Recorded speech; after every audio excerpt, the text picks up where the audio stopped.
இப்போ சிவலிங்கம் அதுக்கு நம்ம பூஜை பண்ணலாமா? நெறைய பேர் வீட்ல வச்சு பூஜை பண்றாங்க. அப்படி பூஜை பண்றதா இருந்தா அதுக்கு என்னென்ன ரூல்ஸ் இருக்கு? சில பேர் ரூல்ஸே இல்லன்னு நெனைக்கிறாங்க. ஏன்னா சிவபெருமான் எதையும் தப்பா எடுத்துக்க மாட்டார் அப்படின்னு நெனைக்கிறாங்க. இத பத்தி உங்களின் கருத்து? எந்த ஒரு சுவாமியும் நம்ம பண்ணக்கூடிய பூஜைகளை தப்பாக எடுத்துக்காது.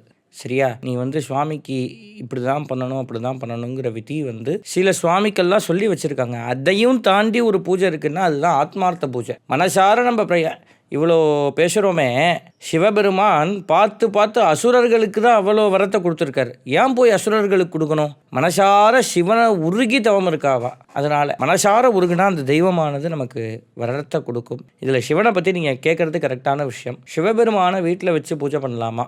பொதுவாகவே ஆலயத்தில் வச்சு பூஜை பண்ணால் 6 கால பூஜை உண்டு சிவபெருமானுக்கு. வீட்டில் வச்சு பண்ணும்பொழுது ஒரு காலமாவது ஜலமாவது அபிஷேகம் பண்ணணும்னு சொல்லப்பட்டிருக்கு. சிவன் எங்கே இருக்காரோ அங்கே அசைவம் வரவே படாது. Strictly prohibited. அசைவமானது அவருக்கு அந்த இடத்துக்கிட்ட படைக்கப்படாது அப்படிங்கிறது சொல்லப்பட்டிருக்கு.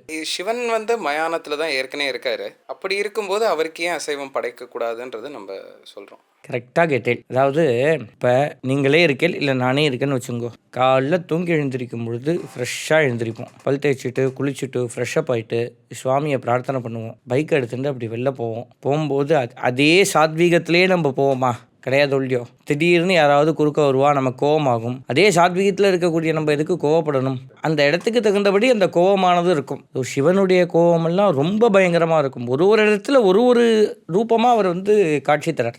அதனால் கிரகத்தில் வச்சு பூஜை பண்ணும்போது அவர் சாத்வீக தெய்வம். அப்படி இருக்கிறச்ச அவருக்கு அந்த பூஜை நியதிகளானது நம்ம சரியாக பண்ணினோம்னா அதுக்கு உண்டான பலன்கள் நமக்கு கிடைக்கும். இல்லைனா பலன்கள் கிடைக்காதான்னு கேட்டால் கிடைக்காதுன்னு நான் சொல்ல மாட்டேன். உங்கள் கர்ம வினைகளின்படி அது மாறுபடும். ஒரு கட்டத்தில் என்னாகும், இவ்வளோ நான் அந்த சிவனுக்கு பூஜை பண்ணிட்டு இருக்கேன், இவர் ஏறெடுத்து கூட நம்மளை பார்க்க மாட்டேங்கிறாரே அப்படிங்கிற அளவுக்கு நம்ம மைண்டு தோண வைக்கும். இதெல்லாம் காரணம் நம்ம கர்ம வினை.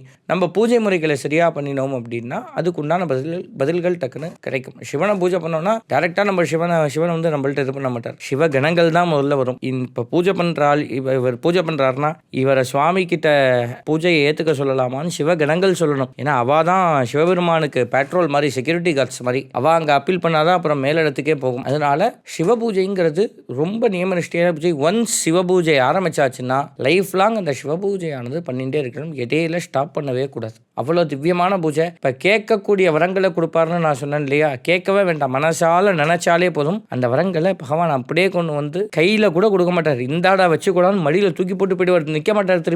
திருப்பி அவரை கூப்பிட்டு உட்காத்தி வச்சு தான் பேசணும். சிவனை பொறுத்தளவு அவ்வளோ ஒரு திவ்யமான